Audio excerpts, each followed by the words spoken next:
नमस्कार, मी डॉक्टर प्रतीक दुगम, MD आयुर्वेद। आज आपण एक नवीन विषय मी तुम्हाला सांगणार आहे।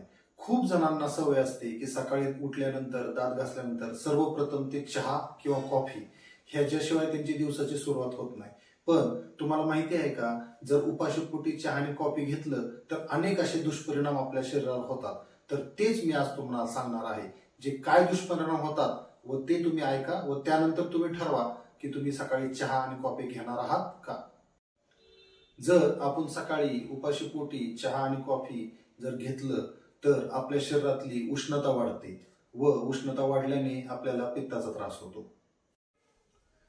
चहा आणि कॉफी हे ऍसिडिक नेचरचं असतं व आपल्या शरीरामध्ये कुठलंही इन्फेक्शन वाढण्यासाठी म्हणजेच जीवाणूची व विषाणूची वाढ होण्यासाठी शरीरामध्ये ऍसिडिक कंडिशन म्हणजेच आम्लधर्मीय वातावरण असणं गरजेचं असतं। म्हणून जर आपण चहा आणि कॉफी जर घेतलं सकाळी उपाशीपोटी तर शरीरातील विषाणू आणि जीवाणूंना वाढ व्हायला मदत होते, त्यामुळे आपण जास्त आजाराला बळी पडतो।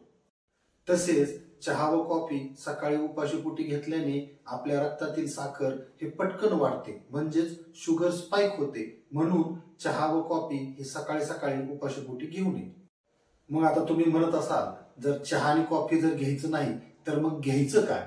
तर कधी पण चहा व कॉफीच्या ऐवजी सकाळी उठल्यानंतर अल्कलाईन गुणधर्म असणारे म्हणजेच क्षारीय गुणधर्म असणारे असे सॅलेड्स, फ्रूट्स हे आधी घ्यायचं।